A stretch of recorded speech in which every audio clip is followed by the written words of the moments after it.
ఓం శ్రీ గణేశాయ నమః. శ్రీమాత్రే నమః. శివాయ గురవే నమః. శ్రీకృష్ణ పరబ్రహ్మణే నమః. శ్రీరామాయ నమః. శ్రీ గురుభ్యో నమః.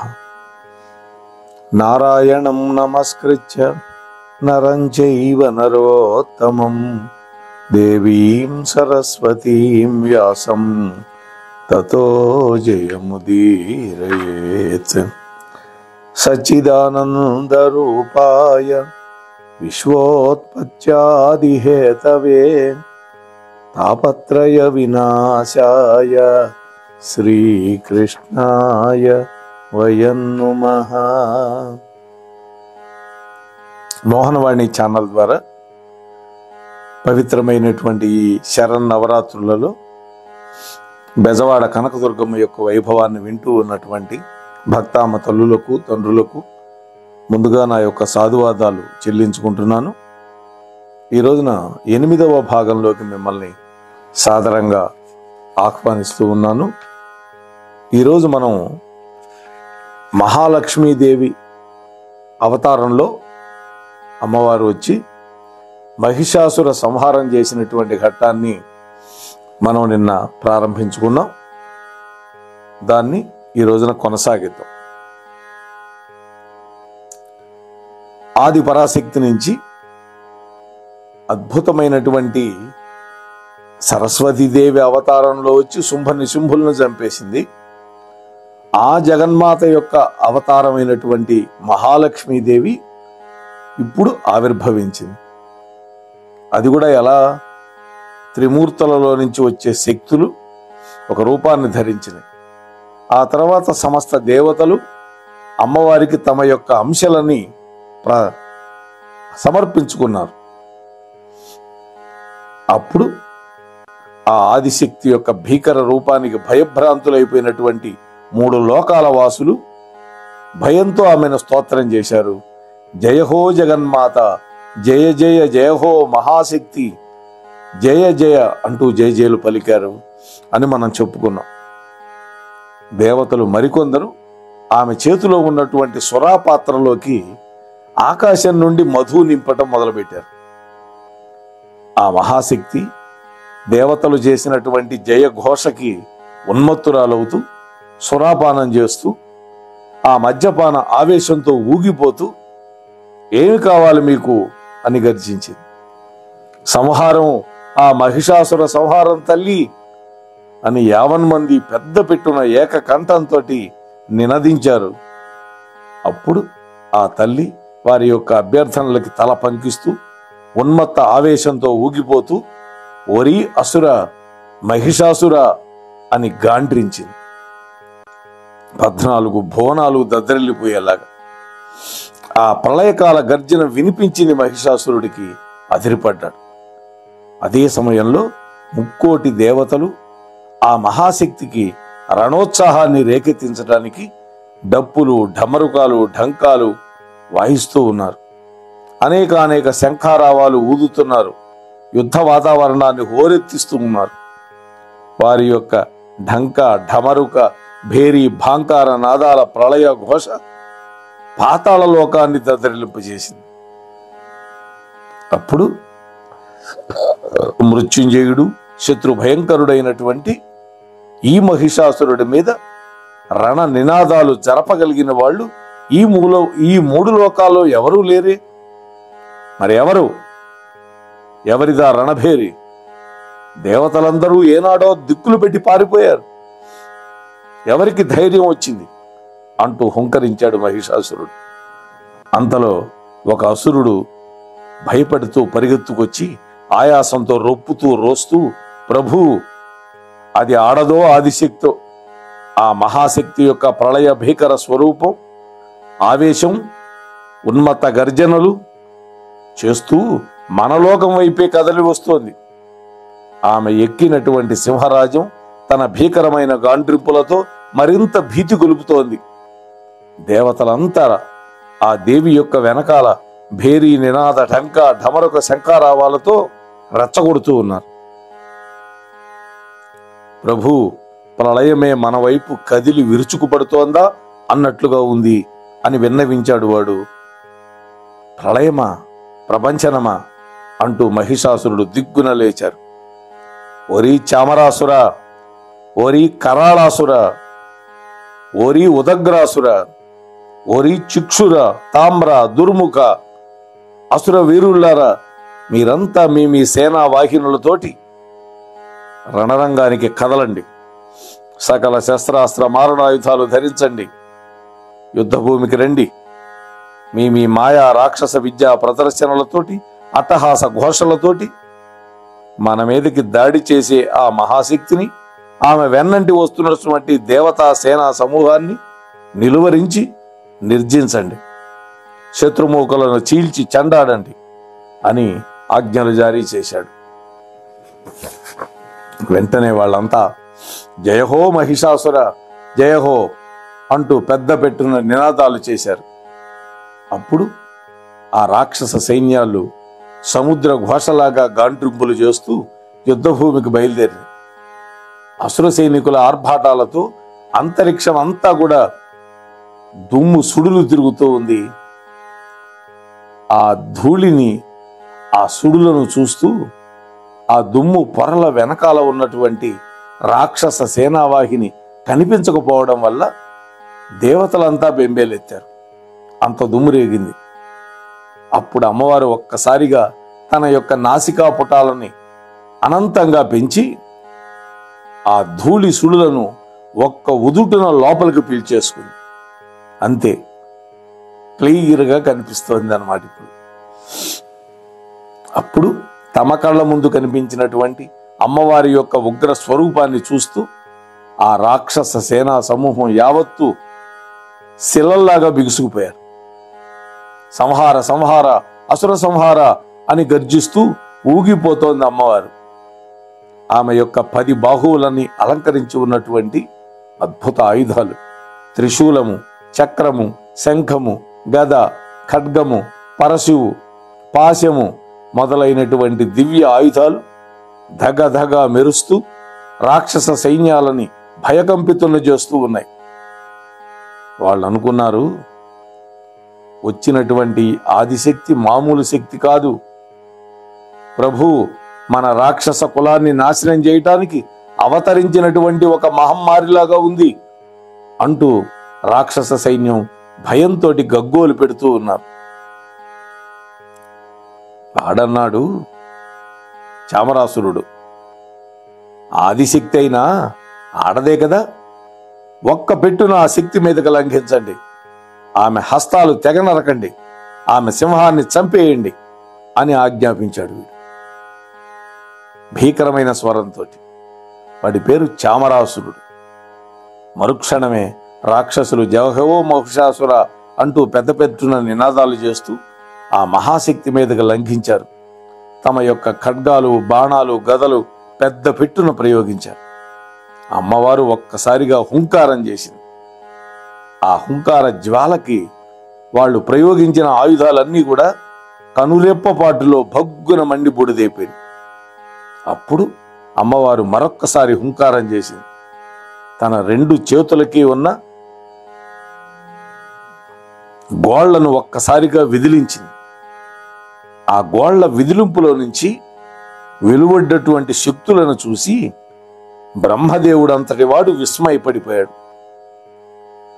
కరాంగుళీ నకోత్పన్న నారాయణ దశాంకృతి అని కీర్తించాడు. అంటే శ్రీమన్నారాయణుడి యొక్క దశావతారాలు ఎంత గొప్పవో అంతటి శక్తి సంపన్నాలు అమ్మవారి యొక్క 10 గోళ్ల నుండి ఆ క్షణంలో ఉద్భవించినటువంటి దశశక్తులు అని అర్థం. ఆ దశశక్తుల యొక్క ప్రచండ ప్రతాపానికి అమ్మవారి మీదకి దూకపోయినటువంటి రాక్షస సైన్యం యావత్తు ఒకే ఒక్క క్షణంలో బూడిదైపోయింది. అప్పుడు రాక్షస సేనా నాయకులు అమ్మవారి మీదకి యుద్ధానికి ఆమె నుండి బయటకు వచ్చినటువంటి నవదుర్గలని ఎదుర్కొన్నారు. అమ్మవారి శరీరంలో నుంచి 9 మంది దుర్గాదేవులు వచ్చారు బయటికి. వాళ్ళని ఎదుర్కొన్నారు రాక్షస సేనా నాయకులు. ఆ భీకరమైన యుద్ధంలో దేవతలు కూడా రాక్షసులు ఎదుర్కొన్నారు. కేవలం అమ్మవారే కాదు, అమ్మవారి వెనకాల వచ్చినటువంటి దేవతలంతా ఎదుర్కొన్నారు. అమ్మవారి వాహనమైనటువంటి ఆ సింహం భీకరంగా గర్జిస్తూ దొరికిన రాక్షసులను దొరికినట్లుగా గొంతులు కొరికేసి గుండెలు చీల్చి చంపటం మొదలుపెట్టింది. అప్పుడు రాక్షస సేనా నాయకులు తమ ఆయుధాలు అమ్మవారి మీద ప్రయోగించడం మొదలుపెట్టారు. అప్పుడు అమ్మవారు రేయ్ అని గర్జిస్తూ చిక్షురుడు, చామరుడు మొదలైన రాక్షసులని త్రిశూలంతో గుండెలు చీల్చివేసి, గదతో తలకాయలు నుగ్గు చేసి, గండ్రగొడ్డలతో తలలు నరుకుతూ చంపేసింది. ఒక్కోడిని ఒక్క విధంగా చంపింది అమ్మ. అంత భీకరంగా యుద్ధం జరుగుతుంది. జయహో మాతా జయహో అమరుల యొక్క జయఘోష వింటూ మహిషాసురుడు స్వయంగా యుద్ధరంగానికి వచ్చాడు. మొట్టమొదట రాజు రావటం అనేది సంప్రదాయం కాదు, కింద వాళ్ళని పంపిస్తారు. వాళ్ళందరూ అయిపోతే అప్పుడు వస్తాడు రాజు. రావణాసురుడు కూడా అంతే, తన కొడుకులందరూ మసి అయిపోయిన తర్వాత చివరకు వచ్చాడు.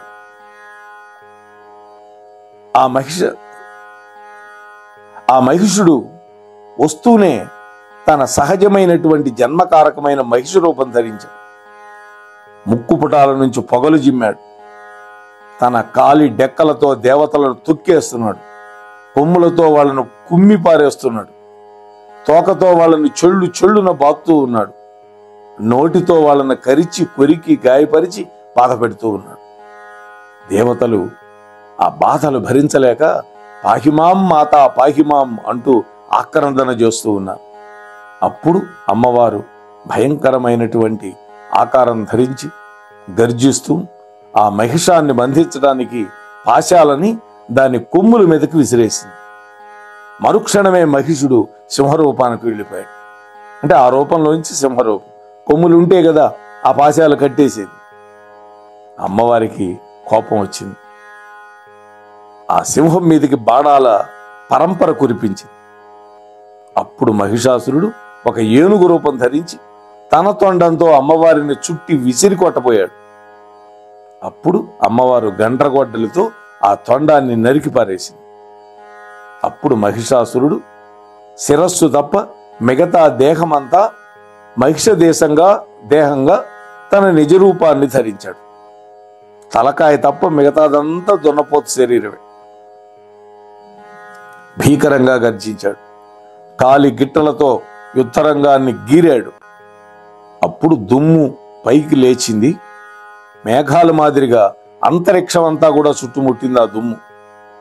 ఓరి మహిష మూర్ఖ, అమ్మవారు గర్జించింది. తన చేతిలో ఉన్నటువంటి సురా పాత్రలో ఉన్నటువంటి మద్యాన్ని ఒకే ఒక్క గుటకలో తాగేసింది. ఆవేశంతో ఊగిపోతూ అసుర మూడిందిరా నీ ఆయువు అంటూ గర్జించింది. అప్పుడు మహిషాసురుడు తన ఆకారాన్ని నిలువెత్తున పెంచుకుంటూ పర్వతాలను పెకలించి ఆ బండరాలను అమ్మవారి మీదకి విసిరేస్తున్నాడు. అప్పుడు ఆమె ధనుర్బాణాలతో వాటన్నిటినీ తుత్తునియలు చేసి పారేసింది. మహిషుడు కూడా మద్యపానం చేస్తూ ఆవేశంతో పేట్రేగిపోతూ, ఓ మహామారి, ఈ మహిషాసురుడి మీదన నీ ప్రతాపం, చూడు నిన్నేం చేస్తాను అంటూ రంకెలు వేస్తూ ముందుకు ఉరకబోతూ ఉంటే అమ్మవారు గదాదండంతో ఒక్క దెబ్బ వేసింది. ఆ దెబ్బకి రాక్షసుడి యొక్క శరీరం తలా చిట్లింది. రక్తపు చుక్కలు నేల మీద పడ్డాయి. ఒక్కొక్క రక్తపు చుక్క నుంచి ఒక్కొక్క మహిషాసురుడు పుట్టుకొస్తున్నాడు. వికటాట్టహాసాలు చేస్తూ ఉన్నారు. అమ్మవారు పెద్దగా హుంకరించింది. కాళికలాగా మారిపోయింది. తన నాలికను పొడుగ్గా చాపింది. రక్తపానంతో ఎరుపెక్కినటువంటి ఆ నాలుక ప్రపంచమంతా వ్యాపిస్తూ ఎక్కడా నేల కనిపించకుండా ఎర్రటి తివాచీ పరిచినట్లుగా కనిపించింది. అంటే వాడి శరీరం నుంచి ఒక్క బొట్టు కూడా నేల మీద పట్టాల, అమ్మవారి నాలుక మీద పడుతుంది. ఆమె చప్పరిచ్చేస్తుంది. అప్పుడు అమ్మవారు చక్రాయుధ ప్రయోగంతో ఆ ఏర్పడినటువంటి మహిషులందరినీ ఒక్క వేటుతో సంహరించేసింది. వారి నుంచి కారుతున్నటువంటి రక్తాన్నంతటిని నాలికతో పీల్చిపడేసింది. అప్పుడు మహిషాసురుడు రెచ్చిపోయాడు. ఓ మాయాదేవి, చూడు నిన్నేం చేస్తాను అంటూ ఖడ్గాన్ని దూసి ఆమె మీదకు దూకాడు. ఒరి మూఢ మహిషాసుర, సర్వ జగద్రక్షకి అయినటువంటి నా ముందా నీ కుప్పిగంతులు? చూడరా నీకేగతి పడుతుందో ఇప్పుడు అని గర్జిస్తూ ఎడమ పాదాన్ని విసురుగా లేపి మహిషాసురుడి యొక్క తల మీద పెట్టి కదలకుండా అణగదొక్కింది. త్రిశూలంతో వాడి గుండెలో ఒక్క పోటు పొడిచిందమ్మ. జై జగన్మాతకు. అప్పుడు ఆ మహిషాసురుడి యొక్క శరీరాన్ని నుంచి ఉవ్వెత్తిన ఎగిసినటువంటి రక్తధారలను అమ్మవారు తన నాలుకతో పీల్చేస్తూ ఉంటే వాడు ఆమె పాదం కింద గిలగిల్లాడిపోతూ తన ఆయుధంతో పోరాటం మొదలుపెట్టాడు. అప్పటికీ వదిలిపెట్టల. అప్పుడు అమ్మవారు, ఓరి మహిషాసుర, ఇక నీ ఆయువు మూడిందిరా అంటూ గర్జిస్తూ ఒక చేత్తో వాడి శిరోజాలు పట్టుకుంది, మరొక చేతిలో ఖడ్గం పట్టుకొని వాడి తల తెగ నరికి పారేసింది. జై జగన్మాతకు. అమ్మవారి చేతిలోనున్నటువంటి వాడి ఖండితమైన శిరస్సు నుండి రక్తం కారుతూ ఉంటే ఆమె మరొక చేత్తో పళ్ళెల్లో నింపుకుంది. ఆ రక్తాన్ని మొత్తం గటగట తాగేసింది. అంతటితో మహిషాసురుడు మరణించి విగత జీవుడైపోయాడు. జయహో మాత మహిషాసురమర్దిని జయహో అంటూ బ్రహ్మాది దేవతలంతా బ్రహ్మానందంతో జయ జయధ్వానాలు చేస్తూ ఉన్నారు. దేవతలు ఆకాశం నుండి అమ్మవారి మీద పుష్పవర్షం కురిపించారు. గంధర్వులు జయగీతికలు పాడారు. మహామాయే మహాలక్ష్మి మహిషాసుర సంహారిణి నవదుర్గే నారాయణి బ్రహ్మ విష్ణు శివాత్మికే మహాబాహో మహాకాళీ నమామి భువనేశ్వరీం అంటూ 3 లోకాల వాసులు స్తోత్రగానాలతోటి అమ్మవారిని స్తుతించారు. అమ్మని శాంతింపచేశారు. అప్పుడు ఇంద్రాది దేవతలంతా అమ్మ దగ్గరకు వచ్చి, అమ్మా జగదోద్ధారిణి, ఈ దుష్టుడైన మహిషాసుర సంహారంతో సర్వ సంపదలు సమస్త లోకాలను చేరుకునేటట్టుగా మాకు వరవీ తల్లి. ఈ మహాలక్ష్మి అనేటువంటి నీ అవతార నామం లోక ప్రసిద్ధమైంది. అట్లాగే దుష్ట శిక్షణ కోసం, శిష్టుల యొక్క రక్షణ కోసం నీవు మహిషాసుర మర్దినిగా, దుర్గాదేవిగా ఈ జగత్తులో అవతరించమని ప్రార్థిస్తున్నావు. అమ్మా భక్తాభీష్ట వరప్రదాయినిగా, కామేశ్వరిగా, అపరాజితగా నీవు శాశ్వతంగా నివసించవలసినటువంటి తరుణం ఇదే. మా అందరి కోరికను మన్నించు తల్లి అని ప్రార్థించారు. అవతారాలకే అవతారిణి, సమస్త జగాలను నా కుర్చీలో ఉంచుకున్నటువంటి జగన్మాతని, అటువంటి నేను నివసించగలిగినటువంటి చోటు, నన్ను భరించగల శక్తి ఎవరికుంది, ఎక్కడుంది అని అడిగింది అమ్మవారు తెలియనట్టుగా. చోటు లేకేం తల్లి, యుగారంభంలో ఇంద్రకీలుడు అనేటువంటి యక్షుడికి నువ్వు ఒక వరాన్ని అనుగ్రహించావు కదా, ఇప్పుడు ఆ వరాన్ని ఆచరించి 3 లోకవాసులను నీ కరుణా కటాక్ష వీక్షణాలతో అనుగ్రహించు తల్లి అని ప్రార్థించాడు బ్రహ్మ. ఇప్పుడు మనం ఇంద్రకీలుడి యొక్క గాథ చెప్పుకుందాం. అదే కదా విజయవాడలో ఉండే ఇంద్రకీలాద్రి పర్వతం. పూర్వం ఇంద్రకీలుడు అనేటువంటి ఒక యక్షుడు ఒకసారి జగన్మాత యొక్క దర్శన అనుగ్రహాల కోసం గొప్ప తపస్సు చేశాడు. అతడు యక్షలోకంలో నిత్యం లభించేటటువంటి సుఖభోగాలన్నీ విడిచిపెట్టాడు. కేవలం పారమార్థిక చింతనతోటి తపస్సు మొదలుపెట్టాడు. అప్పుడు అతడి యొక్క తపస్సు భక్తి ప్రపత్తులతోటి నిర్విరామంగా జరిగింది అనేక సంవత్సరాల పాటు. ఆ ఇంద్రకీలుడి యొక్క తపశ్శక్తికి 3 లోకాలు కంపించిపోయినాయి. దేవతలు, మహర్షులు అతడి యొక్క తపశ్శక్తికి భయపడిపోయి బ్రహ్మ విష్ణు మహేశ్వరులను శరణు కోరుకున్నారు. అప్పుడు పరమేశ్వరుడు వాళ్ళకి అభయప్రదానం చేస్తూ, దేవతలారా భయపడద్దు. ఇంద్రకీలుడి యొక్క తపస్సు పారమార్థికమైంది. అతడి తపస్సు వల్ల 3 లోకాలకి మేలు జరుగుతుందే తప్ప కీడు జరగదు అని తెలియజేశాడు. అప్పుడు దేవతలందరూ మహర్షులను కూడా కలుపుకొని ఇంద్రకీలుడు తపస్సు త్వరగా ఫలించి 3 లోకాలకి ఊరట కలగాలి అనే సంకల్పంతో అందరూ కలిసి జగన్మాతని ప్రార్థన చేశారు. ఇంతమంది ప్రార్థనల ఫలితంగా అమ్మవారు ఇంద్రకీలుడు ముందు ప్రత్యక్షమైంది. తన యొక్క దివ్య దర్శన భాగ్యంతో అతన్ని తరింపజేసింది అమ్మ.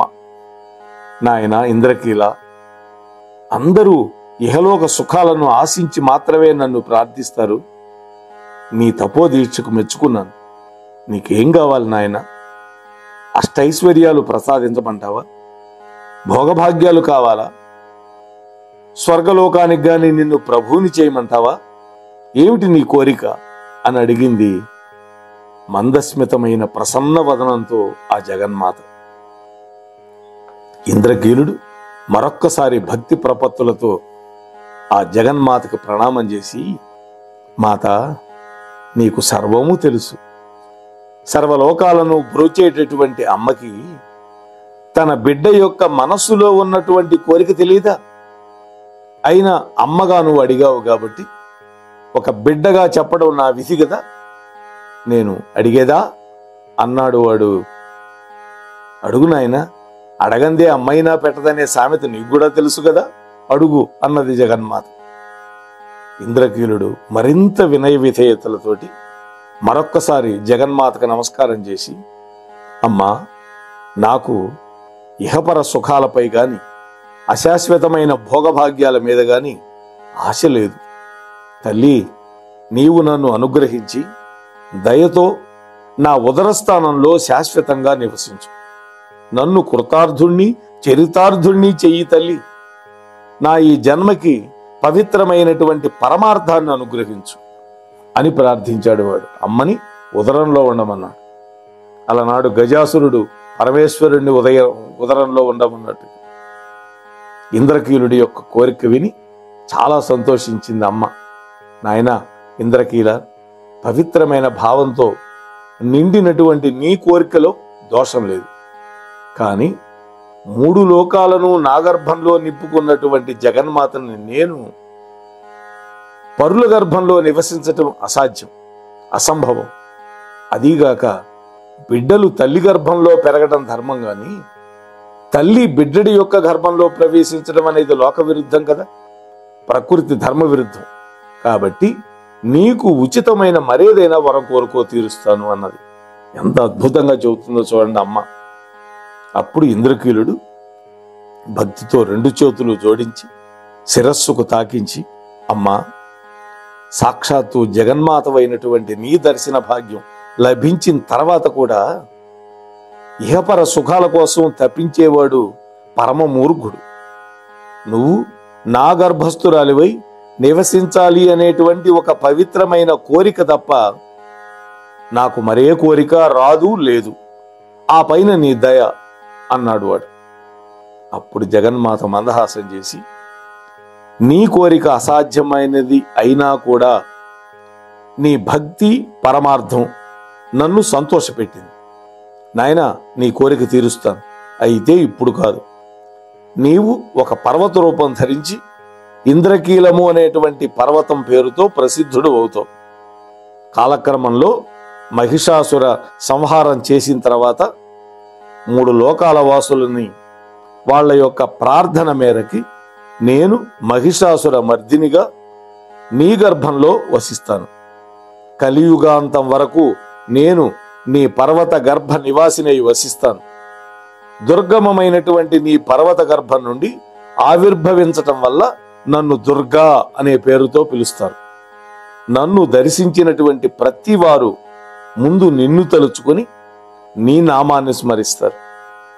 3 కోటి దేవతలు, మానవులు నన్ను దర్శించి పూజ చేసుకోవటం కోసం ముందుగా నిన్ను దర్శించి, నిన్ను స్పర్శించి, నిన్ను కీర్తిస్తారు. ఇంకా అనేక విధాలుగా నీ నామం చరితార్థమవుతుంది అని అమ్మవారు దీవించింది. జగన్మాత ప్రసాదించినటువంటి వరానికి ఆ ఇంద్రకీలుడు పరవశించిపోయినాడు. ధన్యోస్మి మాత, ధన్యోస్మి. ఈ దీనాతి దీనుణ్ణి కనికరించావు. నీ పాద స్పర్శ కోసం, నీ అనుగ్రహం కోసం ఎంతకాలమైనా నిరీక్షిస్తానమ్మా అని ప్రార్థిస్తూ ఆ తల్లి పాదాల ముందు మోకరిల్లి అప్పటికప్పుడే పర్వతరూపుడుగా మారిపోయాడు ఆ ఇంద్రకీలుడు. అతడే ఇంద్రకీలాద్రి. బ్రహ్మదేవుడు ఈ కథను గుర్తు చేసి, అమ్మా లోకపావని, భూలోకంలో పర్వతరూపుడైనటువంటి ఇంద్రకీలుడు నీ అనుగ్రహం కోసం నిరీక్షిస్తూ ఉన్నాడు. కాబట్టి నీవు ఈ మహిషాసుర మర్దిని రూపంలో అక్కడ అవతరించి అతడిని, మమ్మల్ని, భూలోకవాసులందరినీ తరింపచేయి అని ప్రార్థించాడు. అమ్మవారు అభయహస్తంతో కటాక్షిస్తూ తథాస్తు అన్నది. మరుక్షణం భూలోకంలో, భరతఖండంలో, కృష్ణానదీ తీర ప్రాంతంలో పర్వతాకారుడై ఉన్నటువంటి ఇంద్రకీలుడి యొక్క గర్భం నుంచి వారుణీ శక్తిగా ఆవిర్భవించింది మహిషాసుర మర్దినీదేవి దుర్గామాత. జై కనక దుర్గామాతకి. ఆ ఉగ్ర స్వరూపిణి యొక్క దక్షిణ నేత్రం అగ్ని నేత్రం, కుడి కన్ను. ఆమె ఎడమ కన్ను ప్రశాంత కరుణా నేత్రం.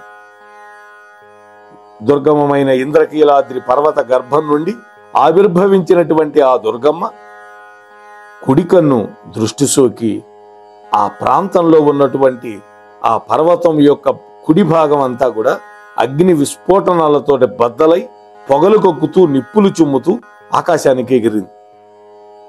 ఆ పర్వత భాగం వల్ల ఎవరికి ఎటువంటి కీడు జరగకుండా నిరోధించటానికి ఆ తల్లి నవదుర్గావతారాల్లో ఒకరైన మంగళగౌరిగా తన పాదస్పర్శతోటి ఆ ఉత్పాతాన్ని నిలువరించి భూమి మీద నిలబెట్టింది, ఆ పర్వతం ఎగిరిపోకుండా. మంగళగౌరీదేవి యొక్క పాద స్పర్శతో నిలబడ్డటువంటి ఆ పర్వతమే నేటి మంగళగిరి పర్వతం. ఇది గుర్తుపెట్టుకోవాలి మనం. విజయవాడకి దగ్గర మంగళగిరి. ఆ లేచిపోయినటువంటి దాన్ని మంగళగిరిలో పెట్టింది. అక్కడ మన పానకాల స్వామి ఉంటాడు కదా. ఆ పర్వతంలోని అగ్నిజ్వాలను అదుపు చేయడానికి అవతరించింది జ్వాలా నృసింహస్వామి యొక్క ఆవిర్భావం. ఆ జ్వాలా నృసింహుడి యొక్క అగ్నిదాహకాన్ని ఉపశమింపచేయటానికి ఇప్పటికీ మంగళగిరి నరసింహస్వామికి బిందెలు బిందెలుగా బెల్లపు పానకాన్ని సమర్పిస్తూ ఉంటారు భక్తులు. అందుకనే ఆయనకి పానకాల స్వామి అని పేరు. ఆయనే మంగళగిరి శ్రీ పానకాల స్వామి అని పిలిపించుకుంటున్నాడు. ఈ విధంగా ఇంద్రకీలాద్రి మీద మహిషాసుర మర్దిని రూపంలో అవతరించినటువంటి దుర్గాదేవి నేటి నుండి కలియుగాంతం వరకు నవదుర్గలతో ఈ ప్రాంతాన్ని పరిపాలిస్తూ తనను కొలిచిన వాళ్లకు కొంగు బంగారం అవుతుంది. కాలక్రమంలో ఈ ప్రాంతం లోక ప్రసిద్ధం అవుతుంది, చారిత్రక ప్రదేశం అవుతుంది. విద్యలకు విజయాలకు ఆలవాలమై విజయ వాటికగా శోభిల్లుతుంది. ముక్కోటి దేవతలు, మానవులు ఈ తల్లిని దర్శించి పూజించి తరిస్తారు. ఈ విషయాలన్నీ అమ్మ చెప్పింది. ఆనాటి నుంచి ఈనాటి వరకు అమ్మవారు ఇక్కడ పూజలు అందుకుంటూ భక్తుల యొక్క సర్వ అభీష్టాలను నెరవేరుస్తుంది. అప్పట్లో ఈ ప్రాంతానికి విజయవాటిక అనే పేరు లేదు. ఆ పేరు ఎలా వచ్చిందో తెలియజేసే గాథని ఇక్కడ లభించినటువంటి శిలా శాసనాల వల్ల మనకి తెలుస్తుంది. ఆ కథని రేపటి రోజు ఆ విజయవాటిక వృత్తాంతాన్ని మీతో మనవి చేసే శక్తిని ఆ జగన్మాత నాకు అనుగ్రహించాలి అని ప్రార్థన చేస్తూ ముగిస్తున్నాను. స్వస్తి సర్వేషాం. మన కార్యక్రమాలు నచ్చితే ఒక లైక్ చేయండి, మాకు ఎంతో ఎంకరేజ్మెంట్గా ఉంటుంది. అలాగే కామెంట్ చేయండి. కామెంట్ చేస్తే మేము మంచి క్వాలిటీ కంటెంట్ అందించడానికి దోహదపడుతుంది. ఆడియోస్ని షేర్ చేయండి. ఆడియోని షేర్ చేస్తే మన ఛానల్ అభివృద్ధి చెందడానికి ఉపయోగపడుతుంది.